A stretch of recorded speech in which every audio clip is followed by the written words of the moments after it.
the one and only Ahmed Ali. Thank you very much. Can you hear me?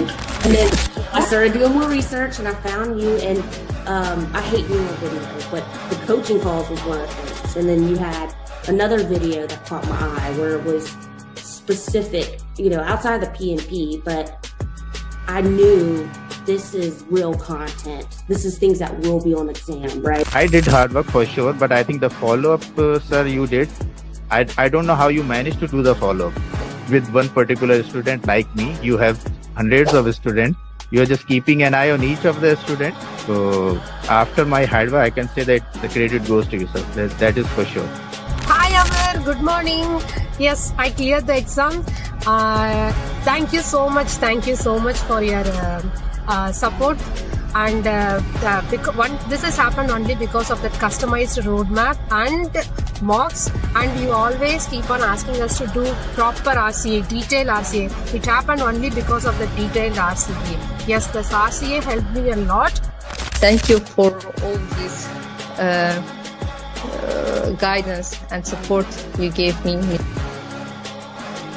Mr. Amir, thanks for our team. So I was just looking at his post, who cleared the PMP, and he used to post the success stories on daily basis. So I reached out to Alina and I asked her how is his program or something. So she said you can trust him and you should join this program if you are looking for it. It was a very customized base feedback that I was getting from sir, from you. So yes, follow-up is very important, and thank you very much for that. It made me accountable. If you didn't ask me this often, I would have slacked off more. I would say your course was super important. I think this was the main part, once you understand the course, and then I think the mocks were super important. Your emphasis on mocks, you kept nagging us that, get this mock done, do RCA. All of this was super helpful because questions were they were similar. So yeah, mocks were, there are so many mocks that you have, and if you do all of them, I'm pretty sure anybody who goes, who does them can easily clear a PMP. Amir, first of all, thank you so much. I think without your guidance, it took me 1 year, one complete year. I was preparing for PMP through books and everything. So I was giving some mocks also available online, and I was not able to, have that confidence that I'll be able to clear. But I'm telling you, after attending the classes, especially after doing the mocks, doing the RCAs, I was feeling confident enough that yes, I can attempt it. And the day you told me to book your exam, I still asked you that are you sure that I can give the exam? And you said yes, you are ready. First of all, I thank you a lot for the privilege, because when I started encounter with your program through LinkedIn, so some of your thoughts, always motivating me, I can do it. So I always follow you, almost everything, all your journeys. I watch all of them, even the one that they speak in your local language. So that was not an easy journey, and it would not be possible without you. I really appreciate the support. He was always available for my questions and always put me in the right direction. And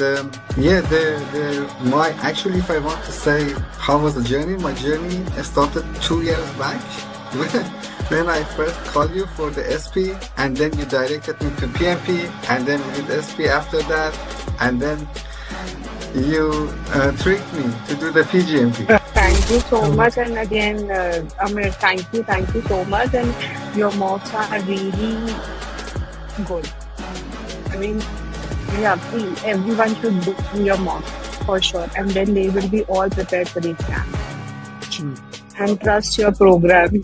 And then you came with your follow-ups, and that kind of really boosted me. Those daily follow-ups, making sure that I was getting the mocks that I needed to do completed, and following up on me, it really boosted my motivation again. And as I was started doing those mocks, I got an opportunity for a job which required me to have PMP. So I had to book for PMP before I get the interview. Mostly coaching goal is for you understand how you will solve the question. Mostly it is like that. We can only do the 10 or 12 questions, maybe less than that. But main thing is it will come into your bones that you have to do elimination technique. So you cannot go just, okay, this is the answer, I will go directly put this answer. That is the main thing. It will come into you that you have to do elimination technique. That is the best thing for coaching all. Yeah. Alhamdulillah, with the right guidance from yourself, I managed to do good in the exam and to clear the PMP. I would say that your approach was really helpful because I'm not that type of a person who would sit there and read a lot of theoretical things to get things done. I'm more of a practical person who would prefer practicing over sticking to the theoreticals. And I would definitely say that the root cause analysis for me was the key. And here's why.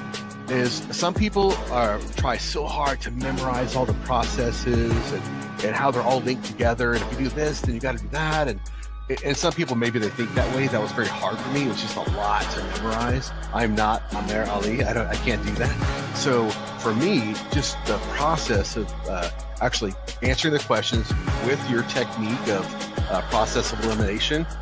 And then you're left with always like two answers. Which one do you do? And if you get it wrong, you have to go do the root cause analysis. Well, thank you, sir. Yeah, thank you very much for everything. Fantastic. I would not have done as well as I had done if I hadn't had the foundation you gave me, for sure. Who here wants to be successful? Raise your hands.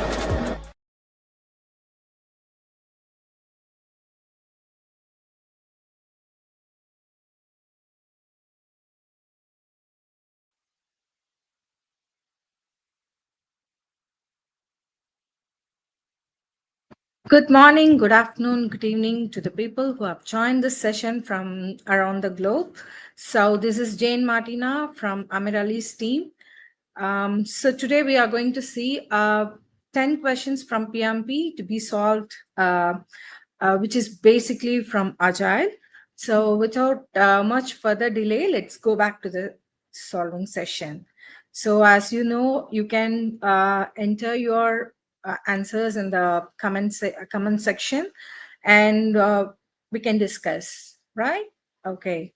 Without further delay, let's move on to the session.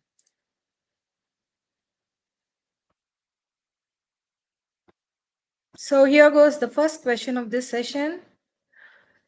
AgriMotion Robotics is developing an autonomous crop inspection drone.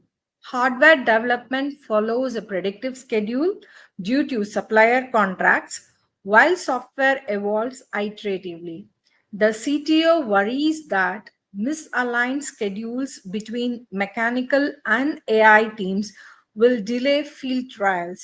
The lead architect indicates that integration points are unclear and prior attempts to synchronize work resulted in unexpected delays. Meanwhile, the sponsor stresses that the product must demonstrate value before the next investor review. How should the project manager tailor the delivery approach? Options are A. Apply iterative planning across both hardware and software teams, aligning them under a single cadence while capturing integration variance through shared reporting. Option B. Maintain a predictive cycles for software agreed upon jointly with architecture. C. Consolidate both streams under predictive planning to reduce integration uncertainty while ensuring investor expectations are met with traceable milestones. D. Separate all risk management activities for hardware and software streams so interdependent threats do not overlap, allowing clearer monitoring. So let's go with the timer, and once the timer is done, we will see how to decode this question and identify the answer through elimination technique. So here goes the timer.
Yes.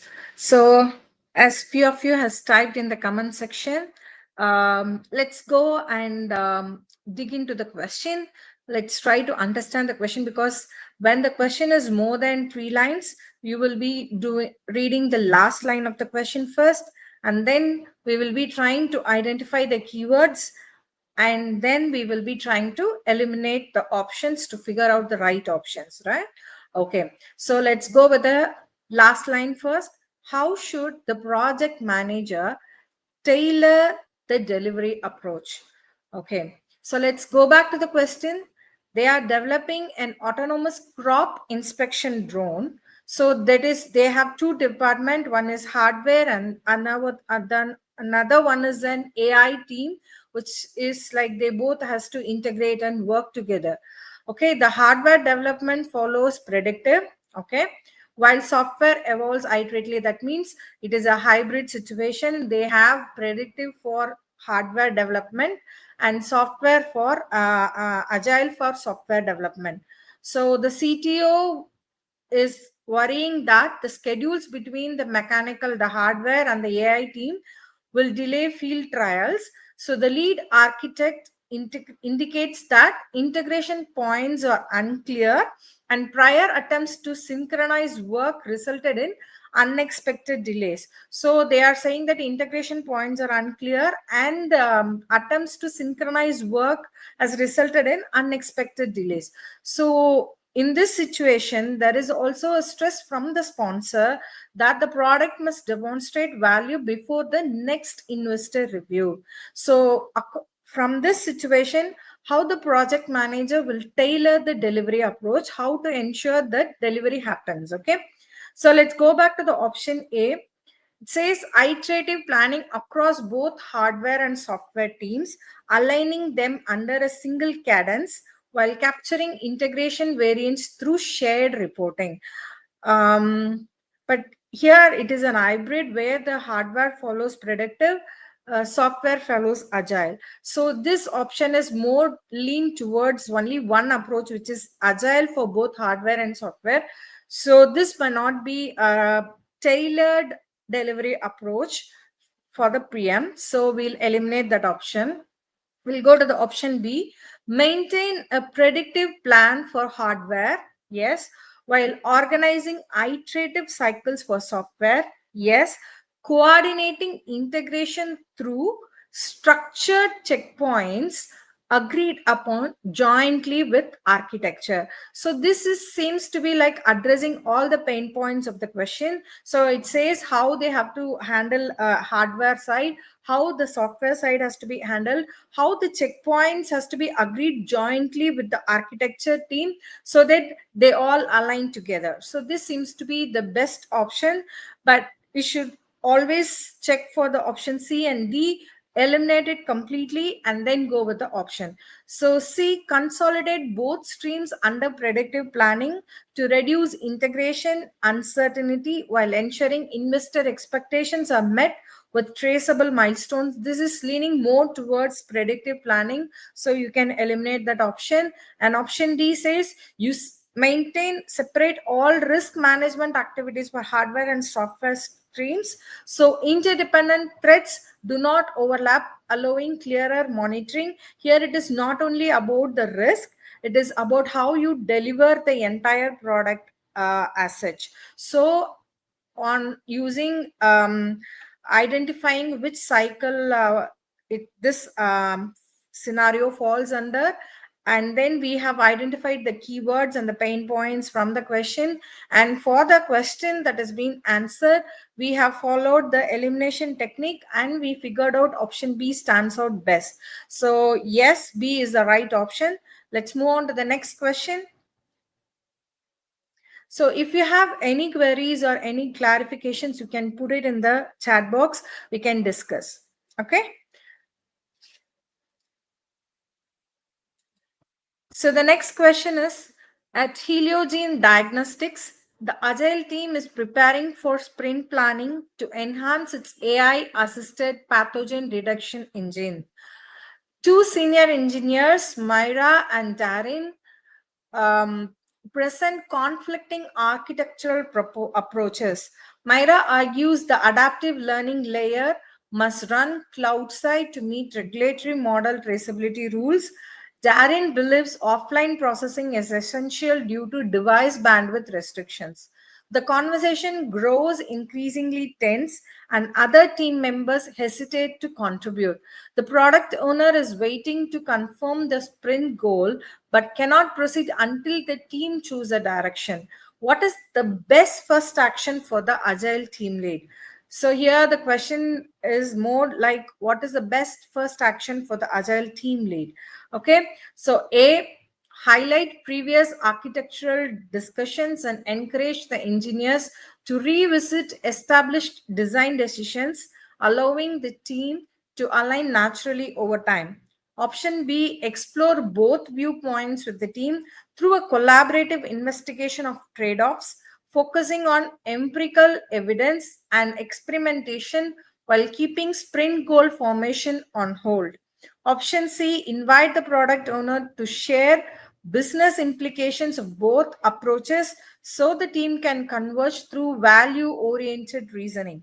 Option D, allow the debate to continue within a controlled time frame to promote autonomy even if sprint planning extends longer than expected.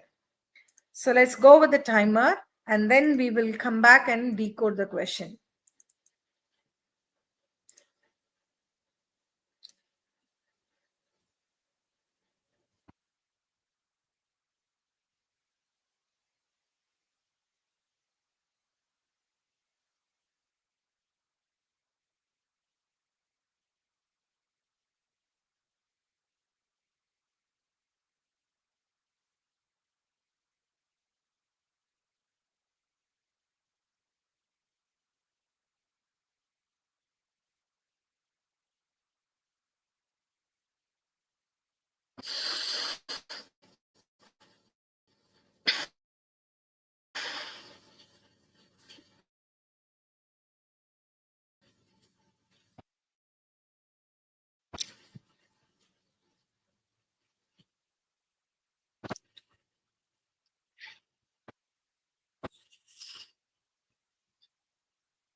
Okay, so let's go back to this question.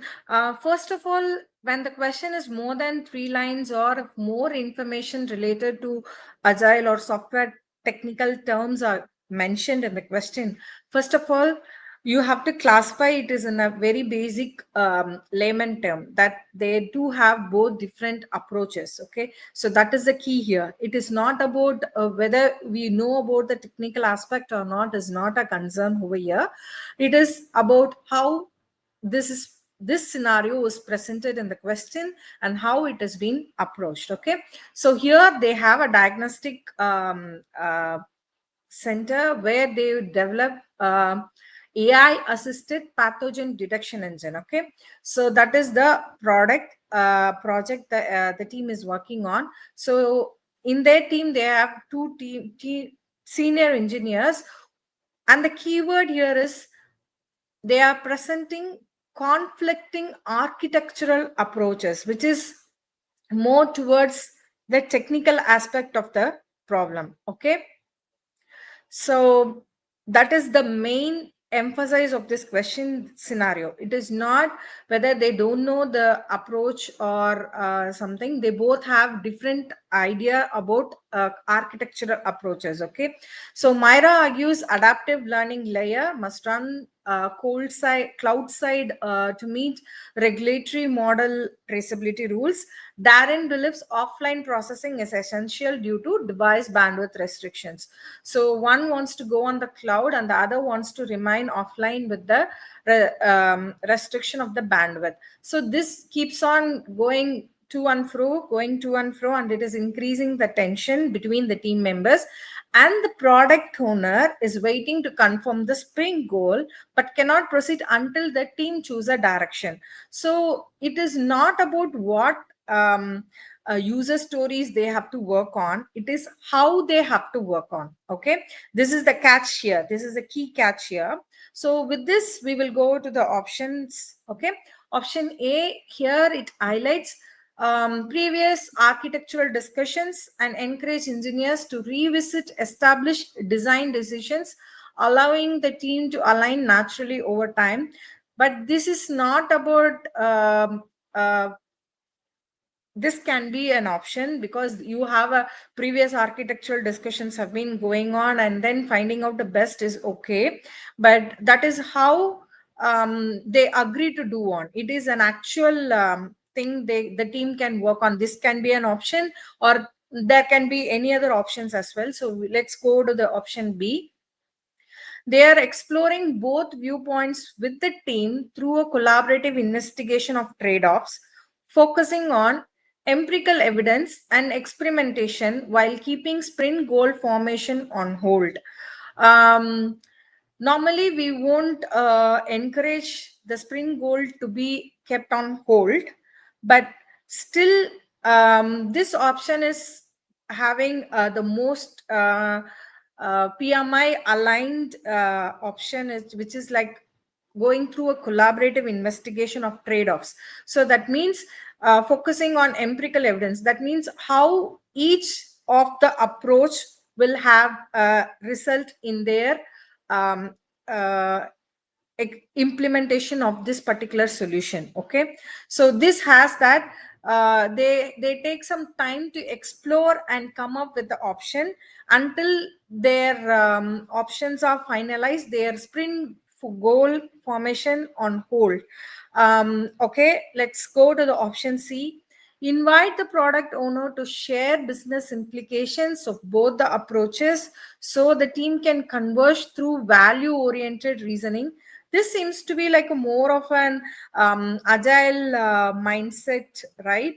But I have one particular concern about this option where it shares like to share the business implications of both approaches. Unless they technically figure out how this technical issue is being sorted out, you will not know whether it is going to result in business implication or not, how it is going to impact that, whether relying on the cloud or relying offline is going to impact the entire output of the business is not given in the question. So this can also be a good option. Let's go to the option D. Allow the debate to continue within a controlled time frame to promote autonomy, even if sprint planning extends longer than expected. This cannot be a good option because they have to come up with something to work on. So among we have eliminated option D first. And when you consider A, B, and C, C tends to be like more towards a business implication where that is not a concern over here. And if you see B, it is aligning more with the PMI framework of collaborating investigation. But if that is the only thing that has been planned for the sprint goal, then I think they have to use this option to explore, and then based on the experimentation they can decide on how the sprint goal is going to be. Because without coming up with this solution, without finding a solution, they cannot go on for the sprint goal. Okay, so this takes a little precedence over option C. If you have difference of opinion in this question, you can always raise this in your register WhatsApp group where you have added there. You can check with your coaches. We can further discuss on. Okay, so based on our approaches discussion of elimination, option B stands one step higher than option C, so we are going with option B, right? Okay, let's move on to the next question.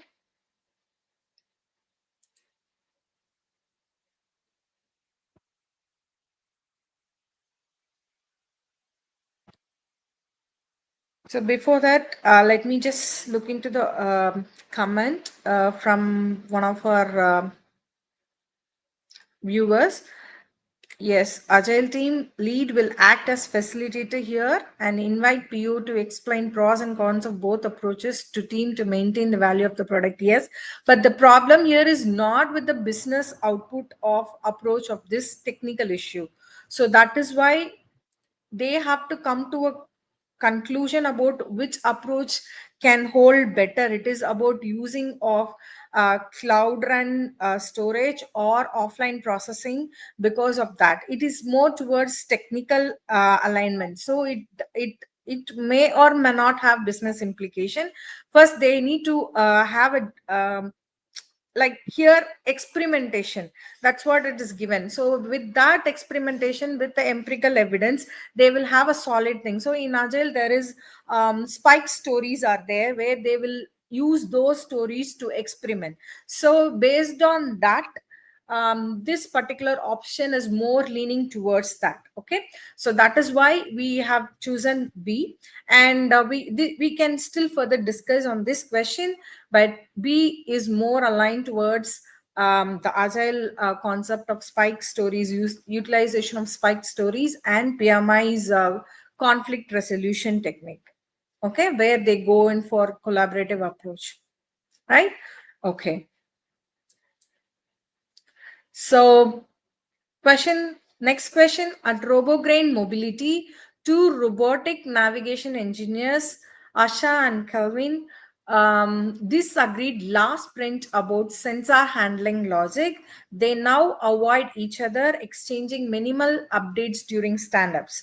Other developers are uncomfortable raising the issue, fearing it may worsen team morale. Over the last two sprints, throughput has noticeably declined, and the Scrum Master suspects unresolved interpersonal tension is hindering collaboration. What is the most appropriate first step? Create a private, structured conversation with both engineers to surface underlying concerns, explore perspectives, and work towards mutual understanding before determining what, if suggest that team reflect on the situation during informal hours and allow natural self-organization to address the tension. C, develop a preliminary conflict response outline and present it to the engineers later for refinement. D, rotate pair programming assignments so both engineers interact gradually, allowing relationship repair to emerge over time.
Yes.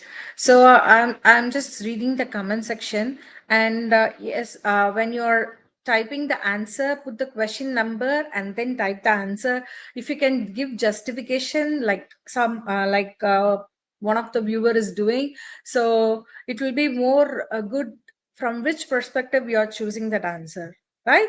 Okay. So for this question, let's go with what is the most appropriate first step.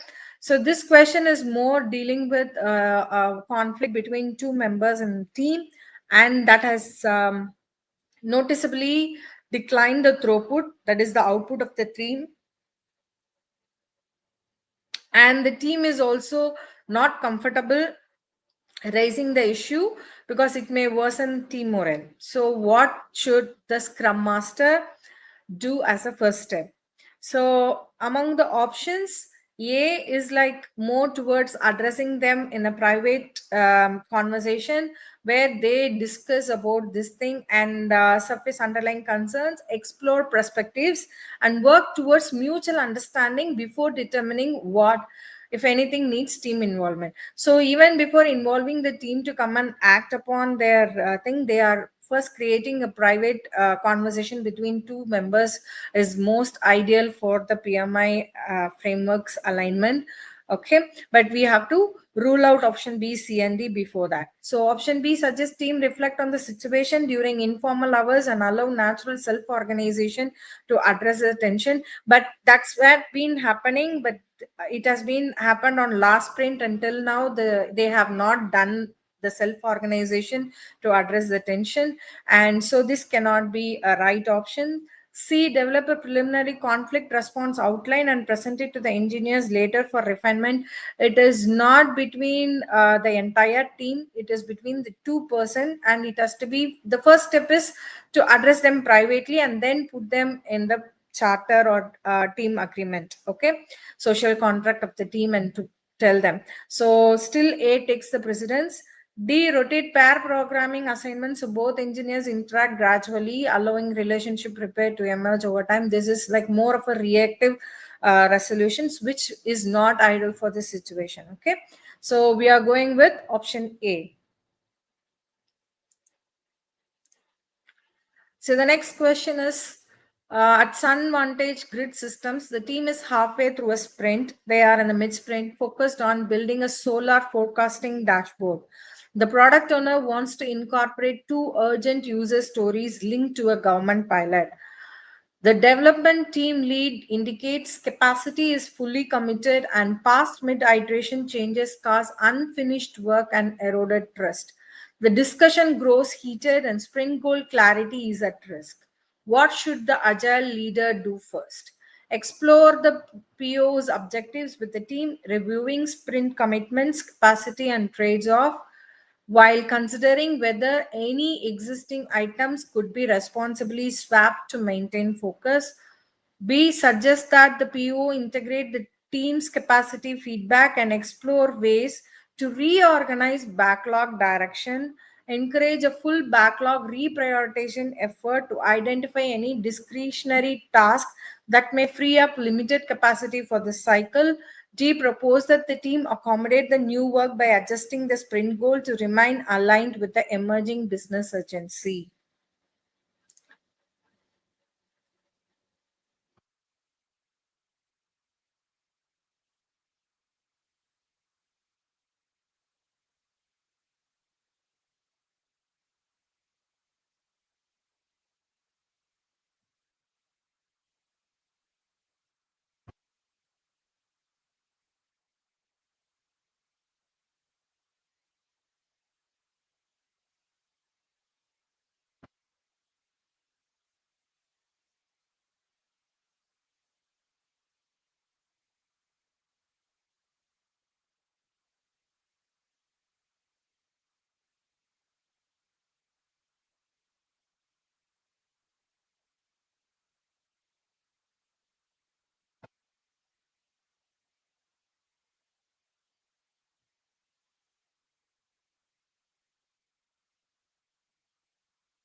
Okay, so here they are in the middle of the sprint, okay, and product owner comes with two urgent user stories, which is linked to government pilot. So they are working on the solar forecasting dashboard, and there is a requirement, that is the catch here, because the keyword here is he's coming up with two urgent user stories linked to a government pilot. So that means those two user stories takes high precedence when it comes to the entire sprint goal. Okay, so now that is the catch here. Okay, if this is not given there, then the options might be different. So now you have to catch this and then move towards the option. Okay, So the development lead, which is the team which is working, is saying that they are full and they are in middle of the sprint, and if any changes is going to come in, will disrupt their work. So one of the agile principle is something which has more precedence of user stories, priorities. Okay, more prioritized user stories comes in mid of the sprint. So always the team can work with the product owner to see whether some of the current sprint user stories can be moved to the next sprint to accommodate this. So this is most of the agile questions approach. When there is a mid sprint going on and the user stories which has a high priority comes in, then they will discuss with the product owner to take away few of the existing sprint goal user stories. So this is the team will work which they will work for the sprint, but when there is an urgent requirement from the customer side or the government side, or any regulatory side, governance side, so these will take precedence. Okay, so with this in mind, let's go to the option A, explore PO's objective with the team, reviewing sprint commitments, capacity and trade-offs, while considering whether existing items could be responsibly swapped to maintain focus. Yes, as we discussed even before going to the options, yes, this is more of a PMI's agile framework. Okay, so this is what PMI wants. So this is more of aligning towards that. So B suggests that PO integrate the team's capacity feedback and explore way to reorganize backlog direction. So here, so this is like after exploring, after discussing with the team, explore way to reorganize backlog direction. But this doesn't say like how they are going to reorganize. So it is like they have given it on surface level. This also, both doesn't have much difference, but have small difference. So still here it involves the team, and also they are reviewing their capacity and trades off, and then considering so it gives you a complete solution for all the situations that is being highlighted in the question. This is a very high level solution for that. So PMI will have in exam, they will have two answers which is right, and you have to do more relevant answer. So when compared A and B, A stands more relevant to this question, addressing all points. So when checking C, encourage a full backlog reprioritization effort to identify any discretionary task that may free up limited capacity for the cycle. Again, this is also addressing the same first option in a different words. So here it is not involving the parties or the stakeholders mentioned in the question. It is not having the PO here, not mentioning about the product owner or the team. So it is like here the option is incomplete. So it says whom to encourage a full backlog reprioritization effort. So they haven't explicitly mentioned here. So see how closely the option can be. D, propose that team accommodate the new work by adjusting the sprint goal to remain aligned with emerging business urgency. All four options are almost right. So this is a question which is really challenging for people who are attending. Okay, A, B, C, D all talks about reorganizing or reprioritizing the backlog, discussing which can be taken into, which can be considered. So still, as we saw, this particular option includes the members, the stakeholders, and how they are going to do it. They will be reviewing the commitments, capacity, and state. Still, option A stands with a complete 100% addressing of all the pain points. So that is why we are choosing option A as the right. Okay. So yes, to increase the difficulty level of the exam, PMI can come with this kind of a question to let you think about how completely you can answer the question for choose the options from the questions. Okay. So moving on to the next question, sorry. At Intrasure Analytics, two team members, Rami, underwriting model analyst, and Juno API integrator, begin blaming each other during the daily scrum for an integration failure involving a new risk scoring model. The tension derails the meeting. Past retrospectives highlighted communication inconsistencies but offered no concrete follow up actions. The compliance officers recently warned that inaccurate scoring outputs could trigger regulatory reviews, increasing sensitivity around the defects. What is the best immediate action? A. Shift the conversation towards understanding systemic causes by setting up a focused follow up discussion where both members and relevant stakeholders analyze integration pathways separate from the stand up. B. Allow the debate to continue briefly to promote openness, passing only if team discomforts escalates beyond control. C. Involve the product owner to evaluate accountability and ensure business impact of the failure is reconsidered. D. Redirect the stand-up back to progress updates while noting the conflict for later review. As I said earlier, if you can provide justification for your answer by eliminating other options, it will be good learning here.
Okay, so here the question is about what is the best immediate action. So when a question is like this, the all options can be right, but in which sequence or order we are going to choose makes a difference. Okay, so here the question talks about there are two persons in the team who blame each other during the daily scrum for an integration failure involving a new risk. So there was an integration failure and each blame each other. Okay, so this is getting extended meeting.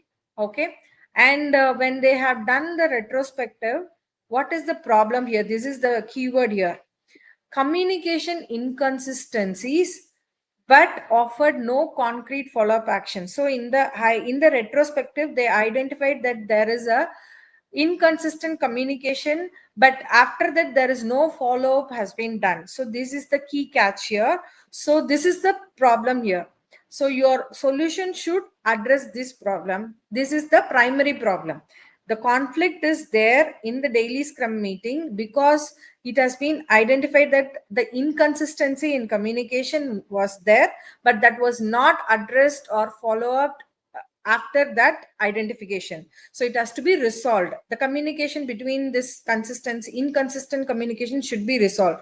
So that you should look out for solution with that particular problems being addressed. Okay, so let's go to the options. Shift the conversation towards understanding systemic causes by setting up a focused follow-up discussion where both members and relevant stakeholders analyze integration pathways separate from the stand-up. So yes, when daily scrum is meant for three things: what was done yesterday, what is planned for today, and is there any blockers. So apart from this, if they identify any impediments or blockers, they will take that blockers to a separate forum and discuss, not on the stand-up meeting or the daily scrum. Okay, so this seems to be a complete addressing solution for this particular problem.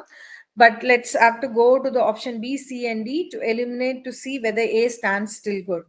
B, allow the debate to continue briefly to promote openness, passing only if team discomfort escalates beyond control.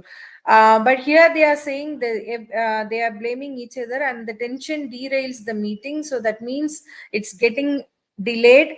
And this option doesn't have any solution for this particular problem. So we can eliminate that. C, involve the product owner to evaluate accountability and ensure business impact of the failure is reconsidered. Here, the problem is not with whether which approach they should take for the business. It is more towards that there is an inconsistent communication. So that is the major emphasis of the problem here. So option C can be eliminated. D, redirect the stand-up back to progress updates while noting the conflict for later review. This is also more shifting towards option A. See, this is very like is not a complete answer like option A. If you compare option A and D, both are same. Redirect the stand-up back to progress update while noting the conflict for later review. But that doesn't cover with what is the systematic approach or how it is can be done, who will be part of the meeting is not given there. So when comparing option A and D, option A has a complete solution for the pain points that is being highlighted in the question. Okay, so moving on to the next question, you can put in the comment section whether you are agreeing with the explanation or you need more details about it. So you can always put it in the comment section if you are agreeing with the explanation of each questions. Okay, so moving on to the next question, planning a sprint to improve anomaly detection in self-scan checkout devices. So half the team prefers story points to support planning consistency, while the other half believes ideal hours are more tangible for stakeholder demos. The Scrum Master notices planning has stalled and past sprint reviews showed mismatched expectation due to inconsistent estimation interpretation. What should the agile team lead do first? A, facilitate a conversation centered on the purpose of estimation and the need for consistent interpretation, guiding the team towards a consensus that improves predictability and aligns with empirical learning. B, explore organizational norms regarding estimation choices to see whether aligning with enterprise standards could simplify team decisions. C, support dual estimation methods with the team temporarily, converting values later to avoid delays. D, engage external experts to provide clarity on estimation frameworks that may influence team alignment.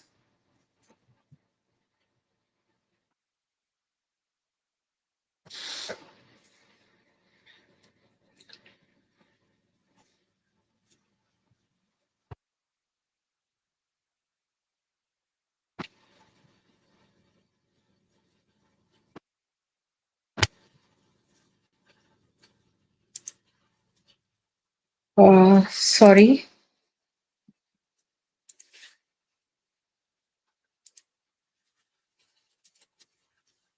Sorry for that.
Okay, so this question is more towards conflict resolution, and as an agile team lead, what he will be doing during the conflict resolution. Okay, so the team is planning a sprint and to improve anomaly detection and self scan.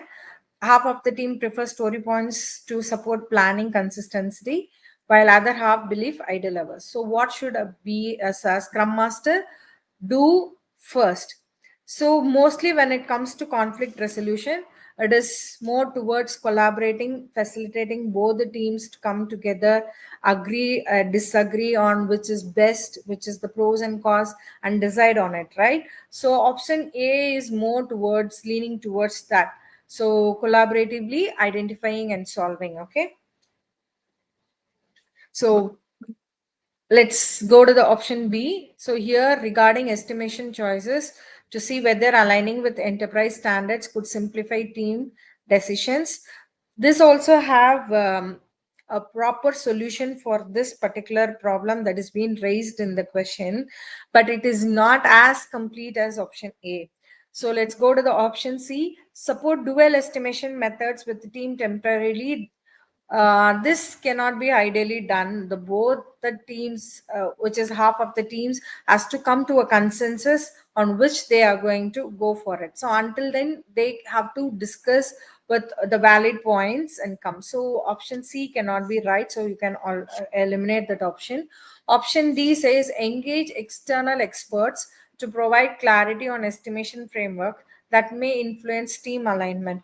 No, but this is a little bit not aligned with agile principles. Okay, here as the agile leader should facilitate and make the team discuss and come to a consensus. So option A has all those aspect of the solution. So we are going with option A for 36 question. Next question is,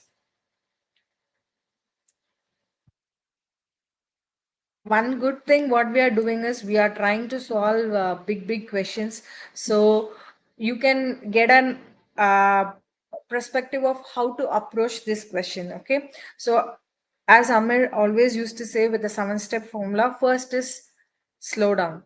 There will not be any impact is going to created if you are rushing up, because we will not be able to capture the key essential keywords from the question if you are rushing up. So let's slow down and see this question. Okay, at Centra Ford Cyber Devices, a global manufacturer of secure networking hardware, leadership is piloting agile delivery for new AI driven intrusion modules while keeping the legacy firmware program under predictive governance.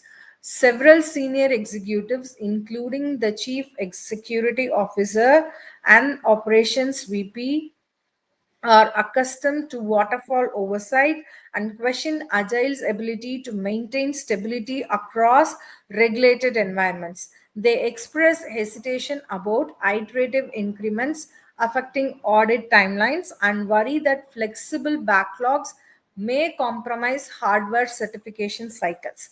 Team reports that without executive confidence, alignment during planning slows significantly. What is the most strategic way for the agile project manager to mitigate this resistance? So let's go to the options. Craft an enterprise-wide agile transformation plan that mirrors existing control structures, ensuring leadership perceives minimal deviation from historical governance patterns. B. Present a multi-layered technology roadmap detailing firmware commitments while positioning Agile team as isolated innovation cells operating independently from legacy processes. Develop a targeted communication engagement strategy that highlights early value increments from Agile teams while tailoring messages to executive concerns about stability and regulatory compliance. D. Introduce leaders to agile dashboards and automated reporting tools to broaden visibility, allowing them to adopt agile governance practices without altering delivery approaches.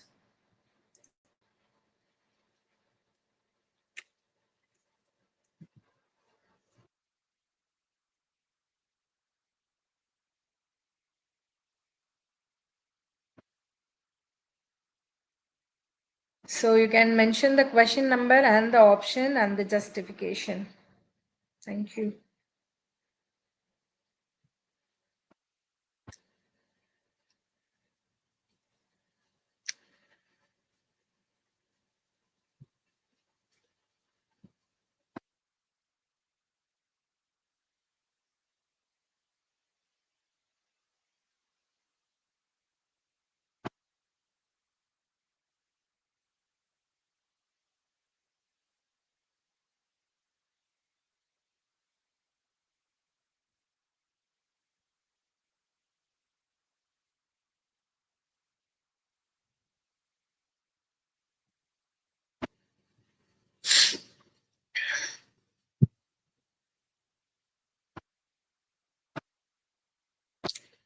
Okay, this question is more towards aligning a project which is very, very familiar with all the senior stakeholders with predictive. And when there is a need to pilot an agile delivery, how the resistance is being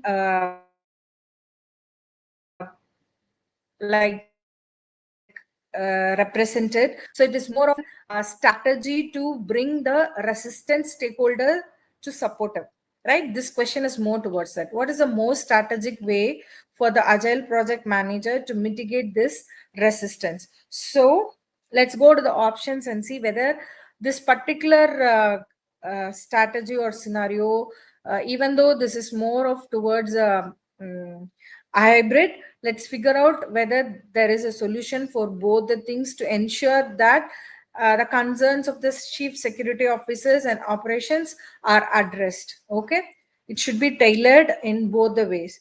So let's go to the option A: craft an enterprise wide agile transformation plan that mirrors existing control structures, ensuring leadership perceives minimal deviation from historical governance patterns. So here it is, they are already very much confused or resistant towards agile. And when you are giving them an enterprise wide agile transformation plan, uh, like not who are already skeptical about it, but that won't be having any good confidence from gaining confidence from the stakeholders to turn it out. So let's go to the option B: present a multi-layered technology roadmap detailing firmware commitments while positioning agile team as isolated innovation cells operating independently from legacy processes. No, this cannot be done, it has to go hand in hand. So this option you can eliminate at first place. Option C: develop a targeted communication and engagement strategy that highlights early value increments from agile teams while tailoring messages to executive concerns about stability and regulatory compliance. Again, as I said earlier, there was a stakeholder who has become resistant. You should come up with a strategy to bring them back into a supportive, to ensure that okay, this change will not have a bigger impact, and see, this is the evidence for it, or see, this is how we made it done. So this option talks about that. See, they are having a targeted communication and engagement strategy. What is the highlight of that is early value increments from agile teams. That is, early value increments means they will come up with early deliverables from each sprint, and that will be they will come with early value increments while tailoring the messages to executives like CSO operations about the stability and regulatory compliance. Even though it has come or on the agile basis that we have a development by parts, and then when they come to the stability and regulatory, they you will ensure that this is completely done. So option C is more towards a strategy to bring the resistant people or reluctant people to get involved, gaining their trust. Okay, option C has that. Option D: introduce leaders to agile dashboards and automated reporting tools to broaden visibility, allowing them to adopt agile governance practices without altering delivery approaches. So this is like, again, like option A, bringing them completely to the agile when they are hesitant about it. So it is like a transforming, the always it should be a transforming thing where you still keep certain things in the predictive to make sure that it is being achieved in the agile. So agile will be on this basis, they will be coordinating and then they will be working together to ensure that there is not going to be any problem with the regulatory and stability. So that's the reason option C remains a right option for this question. Okay, moving on to the next one. At Orbit Edge Networks, two Scrum teams are building separate interfaces to an aging satellite command core, which is still governed by a predictive migration program. The system integration lead reports repeated collisions in shared data pathways, creating rework and delaying both feature delivery and modernization milestones. Leadership is pressuring for immediate progress due to upcoming regulatory audits tied to network resilience. Historical retrospectives show teams discuss these issues but fail to visualize them collectively. What is the immediate priority for the agile practitioner? Establish a common integration sandbox where both teams work under unified architectural conventions, ensuring consistent implementation patterns. B. Form smaller cross functional groups to reduce communication complexity and limit how many components depend on the legacy command core. C. Conduct a rapid dependency mapping session with both teams and architecture to visualize, prioritize, and collaboratively address conflicting integration points.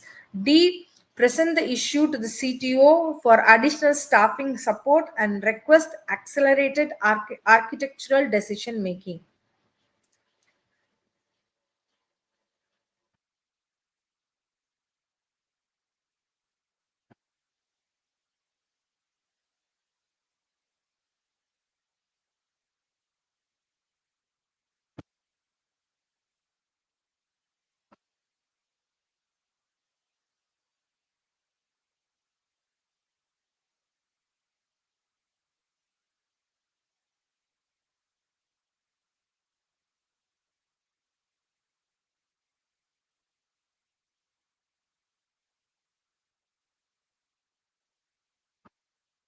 Right.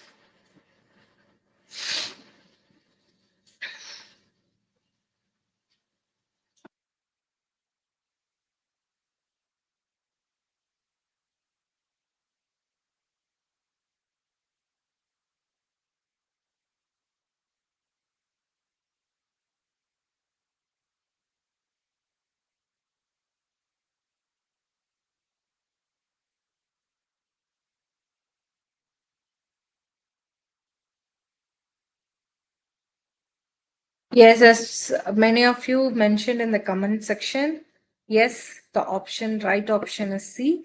But let's always go with the elimination technique. Okay, so the system integration lead reports repeated collisions in shared data pathways, creating rework and delaying both feature delivery and modernization milestones. So there is a delay, and the leadership is pressuring for immediate progress due to a upcoming regulatory audits tied to the network resilience.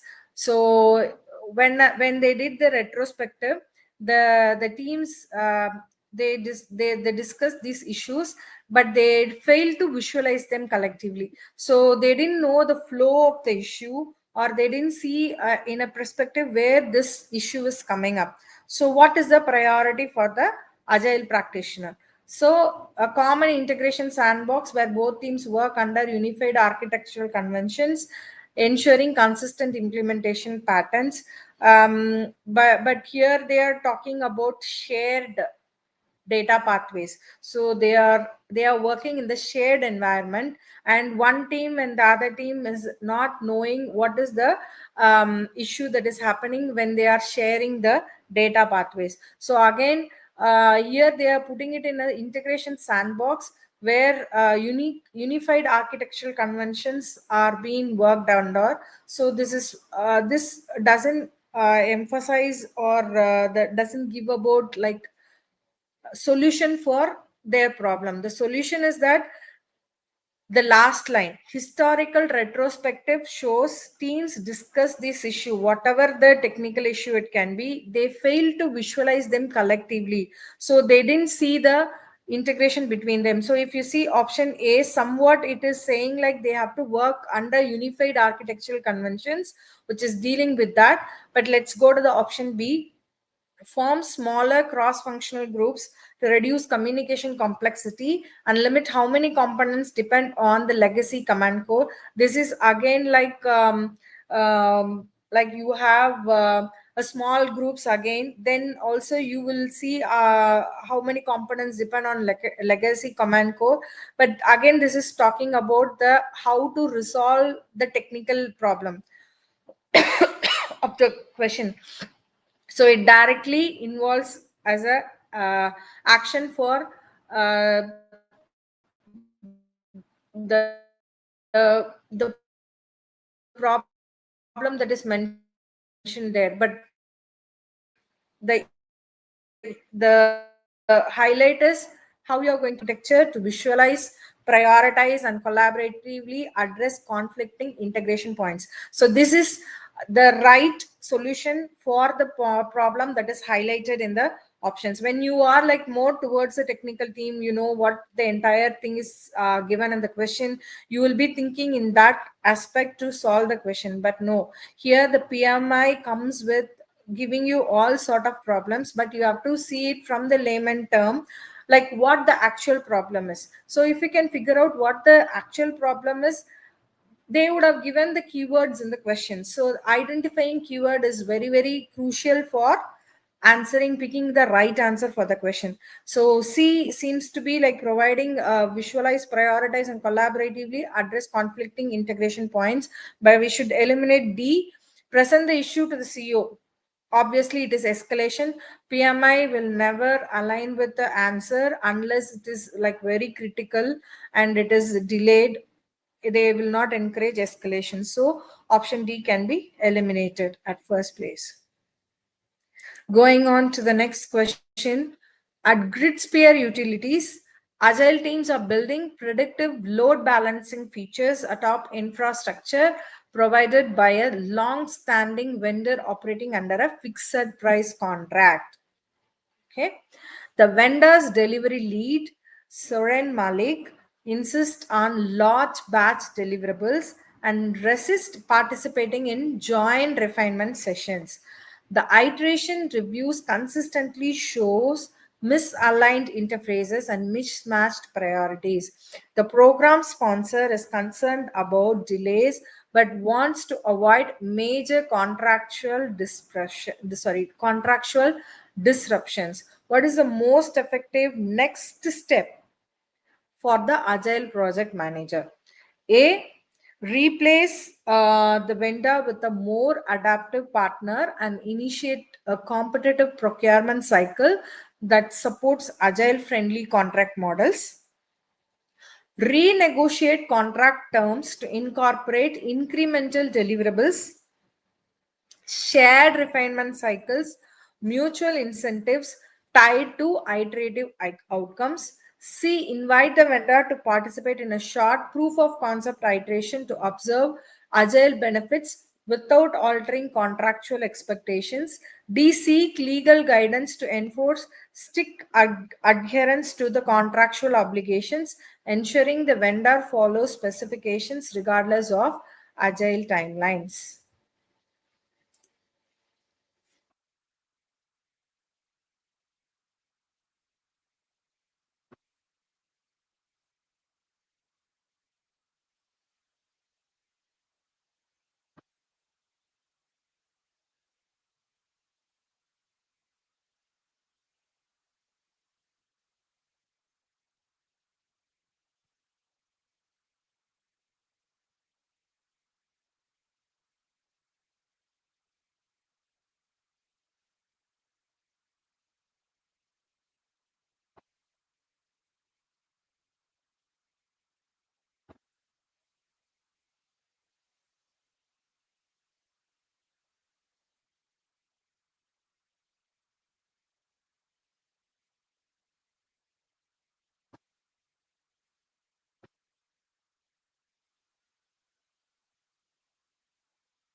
Okay, so if you remember when we have dealt with procurement topic, when there is a conflict between the vendor and the buyer, so what will happen? First they will try to discuss and solve it, and they will be try to bring in a third person to solve it, and then if it is not getting resolved, then they will go for litigation, right? So arbitrary was before that. So this is more towards that, and you have to catch a point here. It is always they are having a fixed price contract, even though this is predictive load balancing features atop infrastructure provided by long-standing vendor operating under a fixed price contract. Okay, so the problem here is whenever there is a refinement sessions, the vendor delivery head is not joining. Even the iteration reviews, whenever they are reviewing the iteration consistently, shows their misaligned interfaces, that what they are asking and what it is being delivered is not aligning. Always there is a mismatch in the priorities. So it is like we have already called the vendor delivery lead so many times, even this scenario is happening. Okay, that is the key catch here.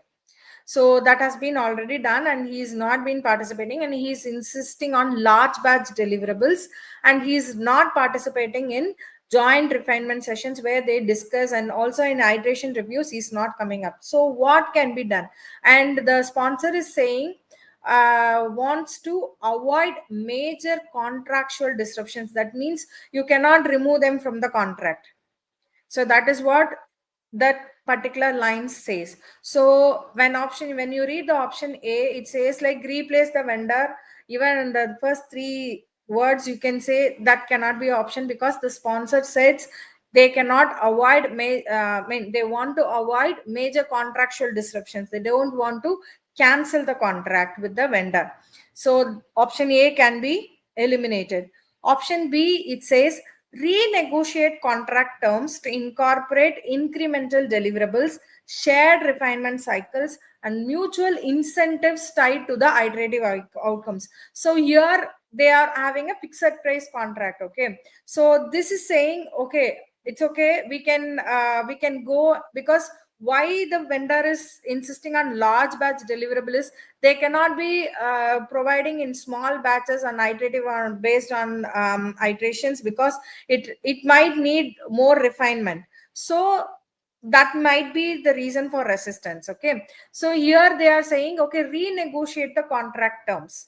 Okay, so to incorporate incremental deliveries, because previously it was predictive load balancing features, now they wanted to do it in iterations. So you can renegotiate contract terms to incorporate incremental deliverables, and then share the refinement cycles and mutual incentives tied to the iterative outcomes. So this can be one of the chances, best choices to make sure the vendor is not on the fixed price contract. They can change the contract so that they get paid for even the incremental deliverables and incentives. So that might change the view of the delivery head. So it can be a good option.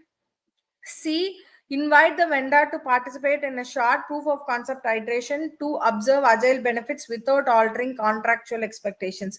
Here, the second part, without altering contractual expectations, and also you are asking the vendor to give you a POC on agile.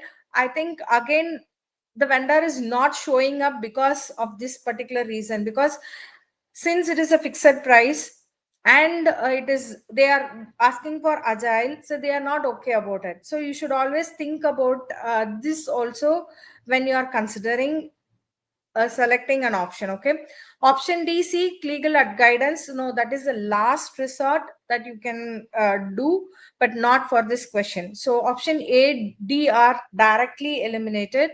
Between B and C, one thing you have to take in concern is like agile will have more of a refinement and increments. So when you have that, and when you ask the vendor to fix to be like a fixed price contract, they will not be encouraging that, or that is the reason that they have gone to resistant. So again, bringing back to them with another contract terms can make a difference in their approach or the resistance. So because of that, option B seems to be a better solution for this particular thing. So we are going with option B as the right answer here. So we have come to the last question of this session. Okay, at Medivi Telehealth, mid-sprint development of a patient triage UI revealed potential data privacy vulnerabilities flagged by compliance officer Neerya Shah. The product owner prefers to complete the sprint work uninterrupted to meet the engineering team is concerned that proceeding without addressing the flagged issue may jeopardize certification under regional privacy regulations. Past audits highlighted penalties for UI level compliance lapses. What is the most prudent step for the agile project manager? A. Continue the sprint while recording the privacy concerns as an emerging risk to evaluate after regulatory clarification is obtained. B. Halt sprint progress and initiate a comprehensive compliance inspection across all portal components before resuming development. C. Bring together compliance, security, engineering, and the product owner in a rapid risk alignment conversation to determine implications and revisit sprint prioritization if necessary. D. Allow the legal department to interpret all privacy requirements and defer UI work until they supply a definitive compliance report.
Okay, so this is like a very high risk project, right? So they are having a patient information, and when they are developing a mid sprint, they are finding that one of the requirement is like flagged and revealed potential data privacy vulnerabilities. So which is like a very high risk and high priority requirement, and if this is not fixed, then they will be facing penalties for UI level compliance lapses. So when this is there, the PO is saying, okay, whatever may be, please make sure that sprint work is uninterrupted. So in this situation, what as a agile project manager you will be doing first? Okay, so this is the keywords that we have gone through and we have captured it. So first thing is, no, continue the sprint. No, we won't. Yes, we have to, but it is not giving a complete solution like how you will be doing it. Okay, this is saying, okay, you continue as a agile project manager, you ask the team to continue the sprint while you just record the privacy concern to evaluate regulatory clarification. No, you have to make sure that this is being addressed in the sprint. Okay, so option A can be eliminated.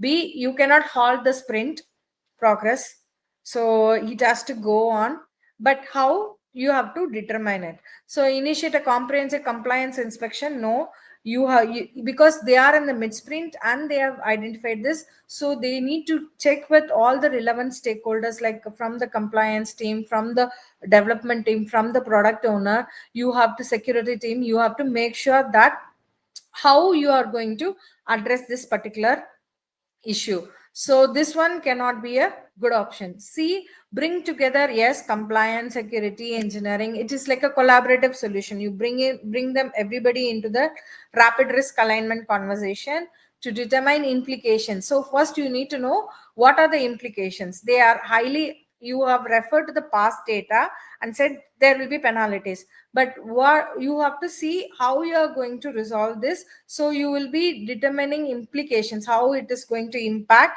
and then you will, if needed, you will revisit sprint prioritization, because you are having the team, product owner, and all the security and engineers together. So this seems to be a complete solution for the pain points that is mentioned in the question. So option D, allow the legal department to interpret all privacy requirements and therefore you no, this is like delaying the work. You cannot be choosing this option. So we have come to the end of the session. C is the right option for the last question. So thank you so much for being in the session till the end. And I think next week, Monday, we will be coming again with another set of 5 questions to solve it. So thank you so much. Have a great day. Bye-bye. I would have not been able to clear the exam if Amir Ali would have not been there. I would have not been. I did not believe that I will be able to clear my PMP within a month. I don't know what to say actually, like I'm kind of like really I got my results and I was above target in all 3 categories. Wow. So